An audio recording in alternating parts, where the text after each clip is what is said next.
Hello, everybody. I know you guys been waiting a long time, but I didn't share with Lifetime that my grandfather is a Baptist preacher, and I kind of took some of his qualities, so I'm going to be up here for a very long time. I'm joking. I'm joking. I'm joking. But I would like to welcome each and every one of you to this screening tonight. It's super, super special. I know you've been to these screenings. If you've been to one of these screenings before, you probably heard someone stand up in front of the crowd and say that, oh, this was so special, it was a labor of love, and yada, yada, yada, yada. But that's not my testimony today. That's not what this film was. This film was a labor of faith. So when I say your name, you know what? I was going to have people stand up, but it's so dark, so don't worry about it. You'll meet them after the movie. Rob Lee, you're in the room? Rob Lee had faith in me that I could develop and produce this film. He introduced me to the Ron Fair. Rob's faith in me transferred to Ron. Together, they reintroduced me to Keyshia Cole, because I met her probably 18 years ago. Rob and Ron's faith in me then transferred to Keyshia and her management team. When it was time to find a director for the film, Lifetime had faith that I could direct the film, but then reason stepped in, and reason prevailed, and I had the wonderful opportunity to co-direct the film with Manu Boer, who was in the room. Yeah. Love you, Manu. Yeah. Manu and I grew to have faith in each other, and we were in turn able to make this wonderful movie together in light of that. So here we are, a year and 8 months into this faith journey, and collectively, we have faith that Frankie Lawns, may she rest in peace, was with us all along, and that she is pleased with the outcome. Thank you for joining us in this celebration of Frankie's life. Enjoy Keyshia Cole, This Is My Story. Hello, everybody. How's everybody doing tonight? Good. It was cool. Oh, look at it. Read it for a minute. That was powerful. Very powerful film. Yeah. And so we're going to get right to this amazing conversation. And we have Miss Keyshia Cole and Mr. Ron Fair.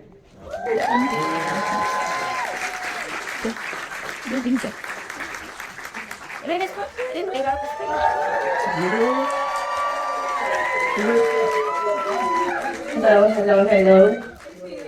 I gotta do okay, so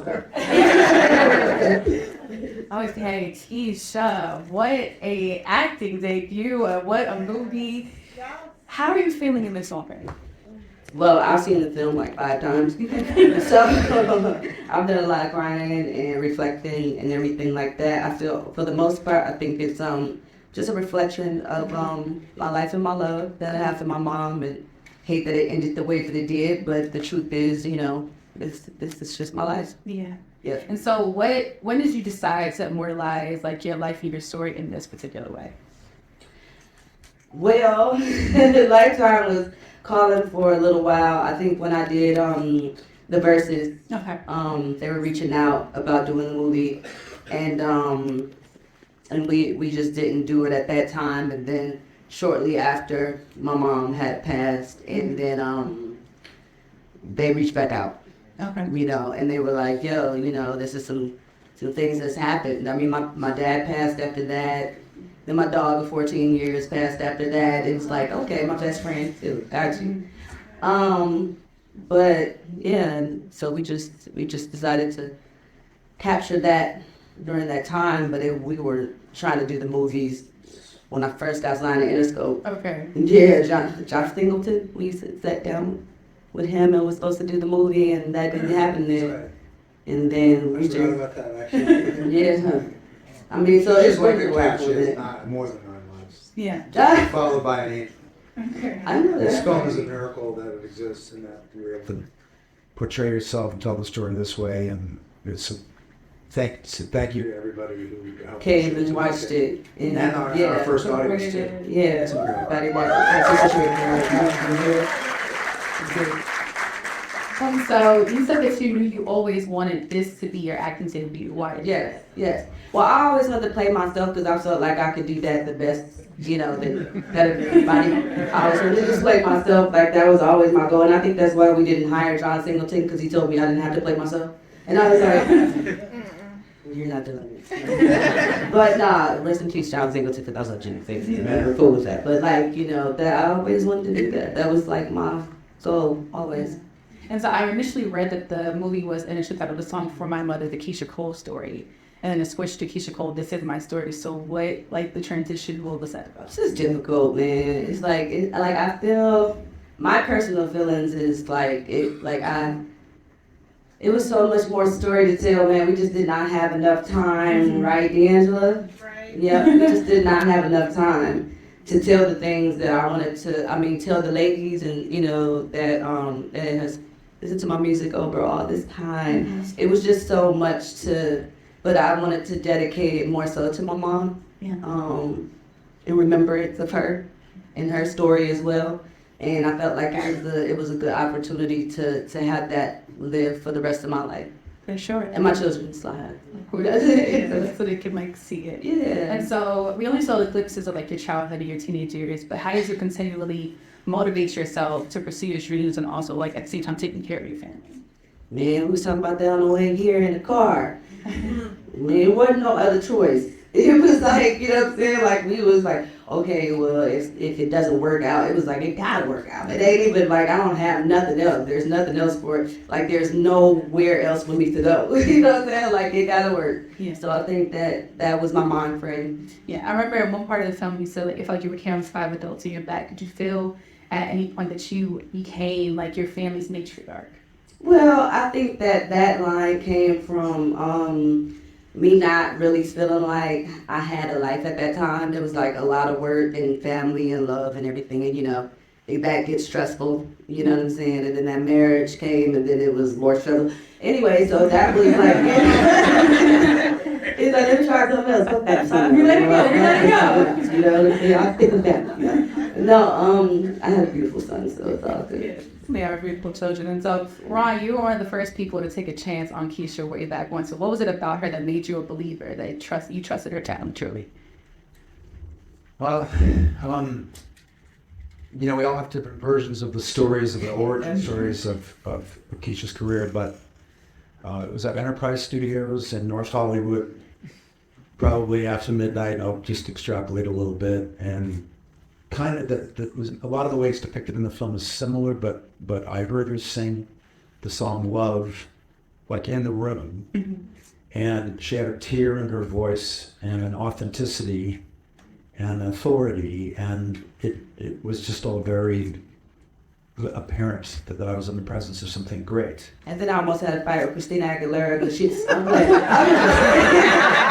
this motherfucker is great. No, there was not. Christina was there. We were working on record, but Oh my gosh. There's a lot that there's a great story. In the movie, it's not really. We didn't park too much on it, but Keyshia, we were sitting in Jimmy Iovine's library. He was my boss. I was president of A&M Records. And Keyshia was nervous about being signed, and she said, "You got to promise you're going to take care of me, and like, I don't know who you are really, but I got to do this." And we didn't really know each other that well, and hadn't really started making music together. And she said, "You got to pinky swear that you're going to take care of me and look after me." And I said, "What's that?" So she taught me. And 15 years later, here we are at the seal with the phone. Now we make a movie and probably, do the tequila line and the salad dressing and the popcorn and all that later. That's powerful. And so that was when you kind of considered him your musical father. And he worked with Clear Swing. I love that. And so speaking of love, it still induces goosebumps to this day. So when you sang the record, when you wrote the record, what was that like? Did you know it was going to be a classic record at the time? Like, what was that story? I hated it. Did you? I did. Why? Because I didn't think that that I was really good at writing slow records. Mm-hmm. But I took my little CD player and sat in the corner. All my friends were drinking and we were in Malibu. I had linked up with some rich chicks out here. They were doing their thing or whatever. I sat over there in the corner and I just wrote the record, and everybody loved it, but I don't know. I didn't like it. But it had that amazing signature riff with like the skip. It was an accident. Was it? I messed up. And they kept that. They kept it. They said do it again. I was like, but I messed up. And it was like, no, do it again. We liked it. And I did it again and again and again and again and again. And that's what it worked out. That's what it worked out. Yeah, I hated it. But that was not the first #1 record in No. in her discography. The first one was Shouldn't Cheat. Yes. That was, but there were records before that that were great. Yeah. One with Alicia Keys, one with E. That was a Luther Vandross sample. Yes.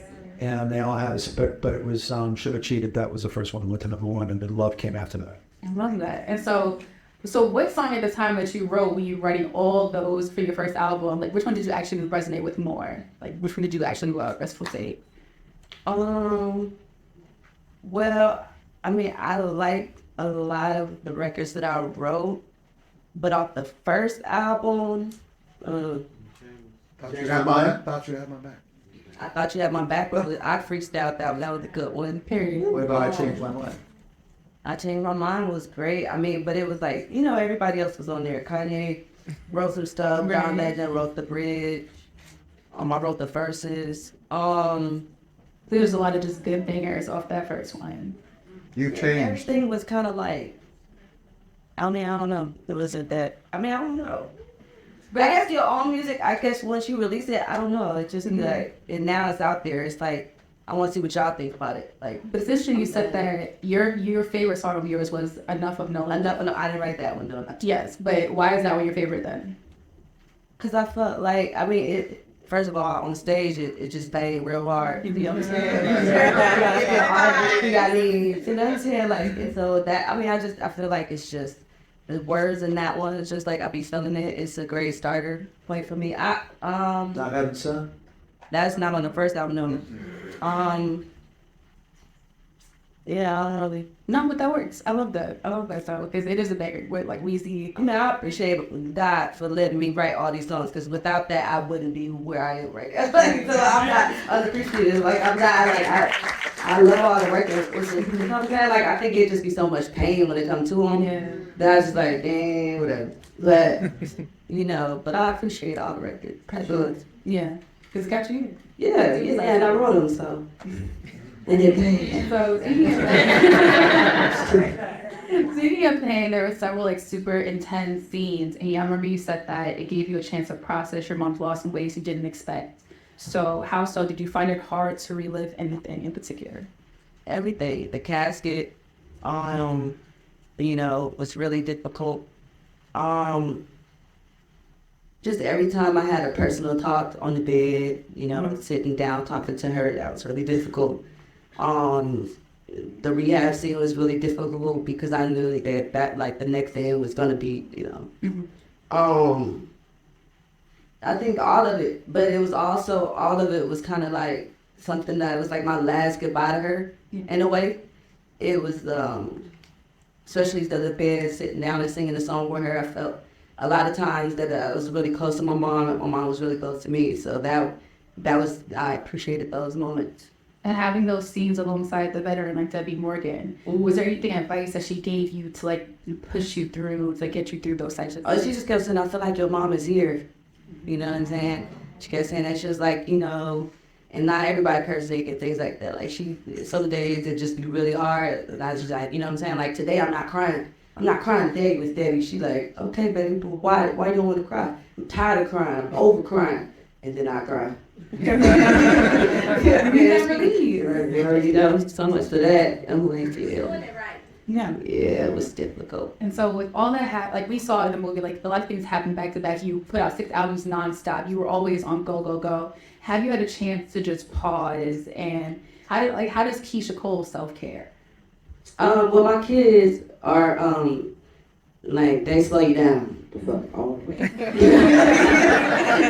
You're not doing too much. No, I don't Because do he is too your much. toddler, it's a lot. Yeah, of course. And I don't really party unless I get paid to party, so I don't really go out, you know what I'm saying? Like, really to do anything much, but be with the kids. If I'm with, my boys, it's just my priority, you know what I'm saying? Of course, you see my life, so this would be, hopefully the priority, you know what I'm saying? And we just be chilling, you know what I'm saying? I'd be happy to take them to school and pick them up and go to the gym and get my nails done or get, you know what I'm saying, get something to eat. By the time I do that, it's time to pick them up and we get ready for bed, shit. That's my day, I be tired. It's a blessing to let you know. Yeah, definitely. And after all of that, would you ever do reality TV again, or is that just... I don't think so. Yeah. No, I Do you think have any that's regrets from that era of your life, or... as far as right now, I feel like the upside to have all my fans to see like what I went through and what I overcame, and morally, you know what I'm saying, how I standed on that, and I think that's the upside of it. The downside is like, you know what I'm saying, you lose relationships and bonds that I feel like, fuck it probably would have went bad anyway. But who knows, you know what I'm saying? I just think that with the reality show, it put everybody on Front Street, and it's like, you don't have enough time to work it out on a personal level. Yeah. So I think that would be pros and cons to it. Yeah. Would you ever I feel like you probably would say no, but would you ever rewrite your beginning if you could? I actually would love to do a show. I got so many shows in my mind, like scripted, that it would be like, what would happen if this would have occurred, or what if you would have lived happily ever after in a marriage, or what, you know what I'm saying? What if your mom wasn't on drugs, or what if, you know what I'm saying? Would you still be the person that you are today? I think that you just got to be thankful for who you are, you know what I'm saying? And just accept who you are and just do the best you can with that. And so music, of course, is a big part of you. It is a big part of this film. And so, Ron, how did you go by selecting the music for the film, and especially working with Warren Campbell at the score? Well, Warren actually, It's not, it's Kurt Farquhar. He's here Right. and his team. He did a beautiful job putting it all together. So thank you, Kurt. Yes. Legends doing it for us, really. So, the movie, it's not a musical, the Keyshia Cole musical. I wish it was. That, we can do that one next. It's really the story of Keyshia. The music was the engine for her to keep the family together and try to keep the family together. And it's really about, I think that's what's so good about the movie. It's a drama, it's a family drama, and it really is a glimpse into how challenging it was to keep marriages together, keep love together, the children of the world. And we saw in Yvonne's character progression where she was so mean in the beginning, to the young Keyshia. Yeah. And then in the end, happy to be part of what was emerging, the family that you put together. So I think, it's not a musical, Right. and I think it works better for that. Definitely. Yeah, but how did you pick the songs for the movie? That's what she did.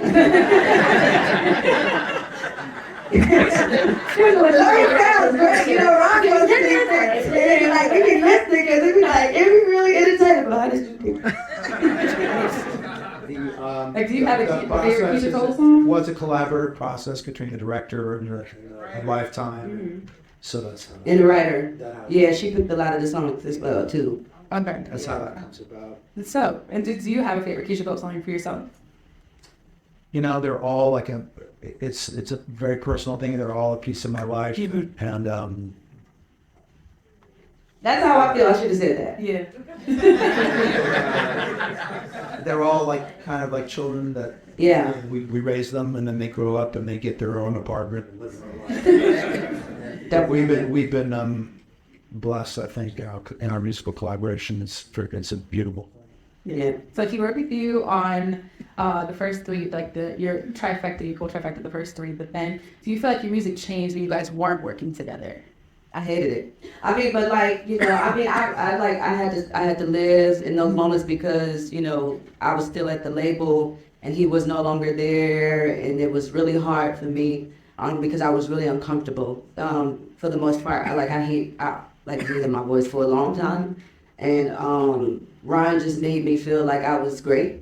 You know what I'm saying, at what I did, and he makes me sound great as well, and you know what I'm saying. So I never knew how to sing. I just had to learn. Then I had to do something. I was like, I'm gonna learn. I'm gonna listen to Brandy, Monica, Faith Evans, Shantae Moore. I'm gonna sing until I sing like these motherfuckers. I can do this. I need to find some kind of way out of here. You know what I'm saying? And like, so I think that when I met him, it just, man, you know, it was really hard when I didn't work with him. But we, you know, back together. So. But that was because in the record industry and what we do, the ball was constantly moving. Yeah. So it wasn't like we didn't like fall out. Or, No. My time had come to an end. At the label. And, Yeah. and then Keyshia signed a different label, and then we came back together, and we've been working together for a few years now. And this movie is part of that. Yeah. And so, is your next album truly your last? Because, like, no. Okay. Ron said no. He should. No. And you know, I mean, you know, I don't know. I feel like whatever my fans want to do, I don't want to sing forever if I have no fans. Like, you know what I'm saying? Like, my fans don't want to listen to that shit. I don't want to do that. You know what I'm saying? Like, it's not like, oh, I'm gonna put out this music and nobody's gonna listen. It's like, nah. But if they listen, then, and if they like it, then yeah, sure. But I mean, I could do other things. I'm not gonna not make money. You know what I'm saying? Like, so I think that would be the only thing. But if they want to hear it and to hear what I have to say, I would love to express that. Okay. Yeah. So maybe not is what we're saying. We don't know. Okay. Well, I think framing it in terms of like albums, that's kind of not really how people listen to music anymore. Mm-hmm. I think that, you know, songs come out. It's like it's a constant stream of creation and expression. And, you know, with streaming, TikTok and everything else, we're not really sitting and listening to albums, you know, per se. But they can be in outgrowth projects and other movies and cookbooks and lifestyle books. I mean, I heard she was opening up a coffee shop with live music and poetry, a vet hospital. I do, and I also want to do, you know, like docu-series and really just dig into the story, because I think that a lot of my fans really, the inspiration behind how the story, you know what I'm saying, I think is a lot of the reason why I have the fans that I have today, because they really believe like who I became because of, you know, what I had to go through and what I've gone through. So I think that would be something I would be interested in. But I would definitely, I do want to do one more album. Yeah, for sure. Yeah. And do you still want to continue to pursue acting? Yeah. Okay. It's tough. It's tough. They gonna have to pay me. Oh yeah, they gonna have to pay. Cause that is. I mean, another day. I think the last day we was on set, we spent like 23 hours, 24 hours on set. It was that's a lie. It's very intense. For those who don't know, being on set is very intense. It was intense. Yeah, it was intense. So, I mean, yeah, they would have to pay me. For sure. And speaking of your fans, is there a time that's coming? Because I saw some requests asking for that. Right. I'm excited about that. I want to do that. Like, my manager, DJ, he's here. He's been talking to them about that, and I think that it's gonna happen. Yeah. Okay. We don't know when, but it's coming. It's coming. It's coming. Keep up for that. Okay. I love that. And so it's really beautiful also to see that you connect with fans on Twitter and stuff. And so what kind of fuels or sparks that type of like intimate connection with them, just like talking to them, retweeting them, seeing their comments and things like that? I mean, I love my fans. I love them so much. I love them. Like, I feel like I wouldn't be who I am for real without them believing in me and hearing me out and like help change my life. Like, it's really hard. So, you know what I'm saying? I feel like I'm always indebted to my fans. Like, you're always gonna have that relationship where, you know what I'm saying? I mean, I have my bad days, don't get it wrong, but when I go there, I'm looking for that. I'm looking for them. I'm looking for that love. So, it's not all the time that I can cut somebody out. It's a thing. Keep it real. They gotta keep it real. For the most part, they be showing love, so it ain't really nothing like that. And in the film, there's a new single, Forever is a Thing, that we heard in preview. So is that coming soon? What was the inspiration behind the song? Yeah, it's a sad one, you know. It's about my mom, of course, and the writer and everybody had an idea to put that as a song that bonds me and my mother as a moment we've had other moments, but like Ron shared earlier, some of the things are like, just a little bit, turn a little bit something into something. So that's one of the things that we did right there, was to create that moment for my mom, for me, That's beautiful. And the song is just about that. Well, it comes out on Friday. So fans. That's great. That's great. She's humble. She wrote the song with Effects Acid producer, S1 Grammy producer, who has worked on Beyonce records and Kanye records, and is out of Texas. And it's they have a bunch of new songs in the oven. And a great new sound is emerging from it. And what else can you tell us about the new album? Like A bunch of songs. okay. No. It's really gonna be from my heart and my pen. You know what I'm saying? Like, it's really things that I've experienced. It's beautiful music too. It's like a live instrumentation and stuff like that. And also, I feel like it's like I want it to be, and this is what I'm trying to speak into existence, because I miss that era of like Lauryn Hill, X Factor, those kind of songs where it just make you feel something like, I need this, you know what I'm saying, in my life. And I'm not putting anything out. I feel like until I feel it, when I'm like, I gotta listen to it, it made me feel a way. Like, I think that's what the music should be. That's really very soulful, very soulful. And so, but I didn't like Love, so who the fuck do this? I know, you didn't even like Love. but we try to do ever Keyshia. We do. The growth is there, the pain is there, the soul is there, all the new elements. It's like you're just merging your old world into your new one. So we're ready for it. Thank you. Definitely yourself. And so we're going to take some questions from the audience. I was waiting for that. And each of the households? Yes. See our friends here? Stop. You start your hand up, so you can go first. Hey girl, hey. I've been a fan since I had the orange mullet and the curl bang. So we look at like quite the style evolution, and I'd love to hear more about It was an accident. always well, not just that. You take a lot of risks with your looks, and they are all like they're all so good. So what is the inspiration behind it? Yeah, I think that I have personality disorder. No, I'm playing. No, for real though. I can't stick to one thing. Like, I gotta have some kind of artistic way to express myself through my style and my hair. Like, for some reason, it's just the way I am, the way it is, and it's just like that. You know what I'm saying? That's a passion of mine. Shout out to me cutting my goddamn hair off. Thank you. Keyshia, I wanted to commend you on sharing your life with your fans and the world in general, and also you believing in Keyshia and stepping forward. But the one thing that I think permeates throughout your movie is your faith, and how your faith was a foundation for you to get through the stripes that you came through.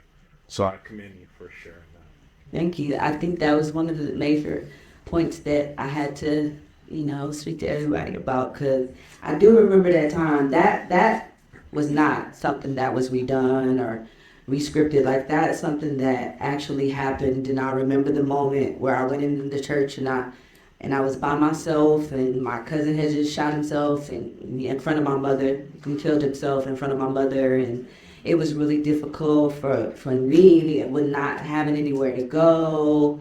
I think I was living with my boyfriend at the time that was cheating with the girl down the street, and it's just so that I just walked to the church, and that was like one of the things I did. I just went to the altars, and I prayed, and I asked God, please, if you give me just one chance, I promise I will not do bad by it. Like, I will do what's necessary to make it happen. Just give it to me. Just give me that one shot. And it's true. It happened. You know what I'm saying? I think the faith there is speaking. Anything else go and have faith, then we can again. Right there, the glasses. My name's Sylvia with a Beef Break Legacy, and I just wanted to ask you, what makes you choose now the design that you're living your story? What makes you take me out with?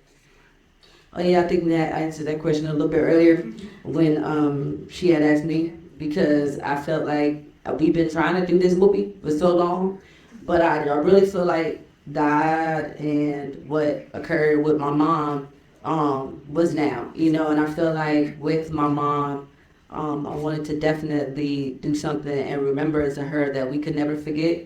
And the special moments, not just the bad moments, but the great moments that inspired me. That is also a part of her story. Yeah, it's love. You know what I'm saying? My name's Michaela. I just want to know what you do when your faith is tested. I feel like the movie did a really good job at like highlighting your strength and your power. And yeah. When it's tested, you should have a bitch. I'm just playing. It don't hurt no much. It don't hurt. It don't hurt. It don't hurt. You gotta jail. You gotta y'all. It's like, you know what I'm saying? Like, don't do that. No. No, for real, you get closer to the things that you love and that love you. You know what I'm saying? Because really, when it's tested, it's really probably not for you anyway. You know what I'm saying? And that's why it's being tested, because it's like it's God trying to show you like that's not really a part of what you need to do. You know what I'm saying? I'm trying to show you that these people are not for you, or this situation ain't for you. And sometimes we don't take heed and we get angry, but first we get hurt, and then we go angry, then we want to fight. You don't want to do that. You know what I'm saying? You want to draw it on back, go back to where that foundation starts. You know what I'm saying? With your love and your faith and whatever that you love and that loves you. I think is mostly, I would say. Because it's one more question from the audience. I'm going to go. What do you got? I'm right. Right here, yeah. I'm great. How you doing? I'm doing good. My name is Zach from Kansas City. Hey, nice. My question is that she talked about a lot of moments in the film that didn't get a chance to make its debut. Can you share just like a moment or something that you wish we could have saw that was special or did in your heart? Oh yeah, for sure. Well, there's so many, and I there is. I don't know if Dwayne Wiggins is in here from Tony. There you go. There you go. So Dwayne, when I didn't have anywhere to go and I was literally homeless, Dwayne had the house of music house, and but it was a big house and it was like a studio, and like he let me stay there with nobody just let me stay there, and I worked on music. I learned how to engineer at that time. I was like recording myself and would play music when he got there the next day. And that's something I would have loved to have in the movie. I worked for his wife at the coffee shop. That's why I want to have my own coffee shop, because I love Tom Michelle ran that thing, and it was awesome. And it was like moments like that really. But there's moments like with my sister. There's moments, with my sister here, that she's here elite. You know what I'm saying? I saw my brother, my brother Robert. He's here. You know what I'm saying? There's times that I've done like recordings with Kanye, different people in the music business that I would have loved to share. But really, mostly, I would really have wanted to share a lot of my childhood. When I went to the crack houses looking for my mama, like as a kid, like seeing my mom in the hood, like being, like those moments that you survive like as a child and like go through, where it's a male dominated business. A lot of people try to hit on you. They try to put shit in your drink. They, what I'm saying? It's like a lot of things that you just survive in this business to be who you like. People never hear those stories, and that's a lot of what I wanted to tell, but it is, we only run an hour and a half. There's a documentary. Some of it can be dealt with in a documentary down the line. This is a dramatic interpretation, and a documentary could introduce some of the people in your life, like Tupac, who had a big hand in the beginning, and we'll get to that. Oh yeah,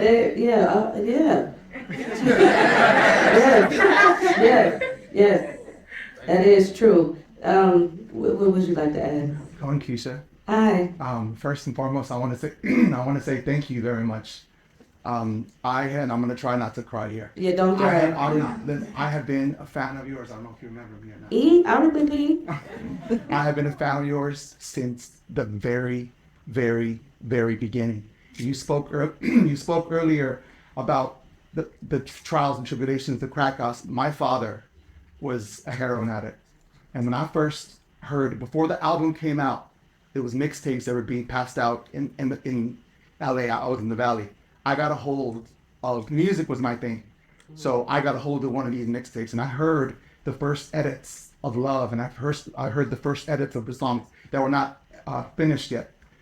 And I instantly fell in love with you and your music and your gift. And I was so blessed to meet you about 2 years after that at a concert. And literally you were in the crowd with some friends and nobody know who the hell you were. I was like, oh my gosh, that's Keyshia Cole. My friend was like, well, she ain't nobody. I was like, trust me, this girl is gonna be huge. I walked up to you and I told you, I said, you have something special. I hear it.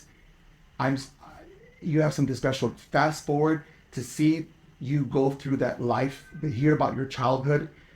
I could only remember my childhood. And in the beginning of their career, I remember people would always, and I'm not talking shade or whatever, people would always say, Keyshia Cole has a chip on her shoulder. She's always mean. No. The people confuse mean with being strong. And me, I had to deal with some bullshit as a kid. I was the oldest of 4 children, and people always said, oh, you're mean, even to this day, you're mean, Raul. You're so mean. You relax. It's not that I'm mean. It's just I have to be strong, and I have to protect that bubble, that because I don't want nobody messing with my mind like I do when I was a little Well, I always felt like that anyway. So I learned how to, when you go outside, especially when you ask God to bless you with a talented gift or just a gift so that you change your predicament in life. You know what I'm saying? I've learned to just, when I go outside, to be nice. Like if you step outside and these people love you and you ask for this, I'm gonna need you to act accordingly. So I try to change that. But I feel what you said because I do. And every time I've flown to different I know. states to see I you. know. I mean, it's a few people in here, you know what I'm saying, that have come in different states, you know what I'm saying? And I appreciate all of y'all. And even after he got a hold of you, thank you for not letting, I'm not saying that you want to change your artist, but thank you for always being you. Especially in the music industry. Oh, yeah. They will tell you, I need you to dress like this, I need you to act like you this, know, and they you couldn't always do that.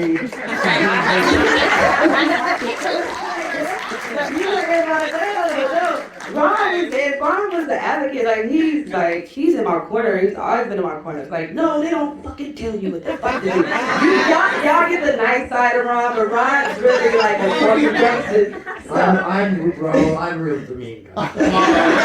Well, You're just on best behavior tonight. yeah. No, Ron's like, they don't tell you what the fuck to do. You're Keyshia Cole, you are gonna be you. I'm like, thank you. Thank you. So thank you.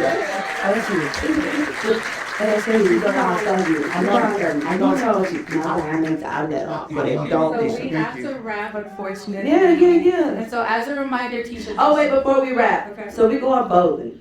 So I don't know if y'all want to go bowling, but we was going bowling. We just wanted to live right sure we going bowling. And so I don't know where the hell we going bowling, but they got a bowling alley right here. Yeah, it's alright. It's that. So keep in mind, Keyshia's new single First with Big drops on Friday. Keyshia Cole's My Story premieres on Saturday at 8, 7.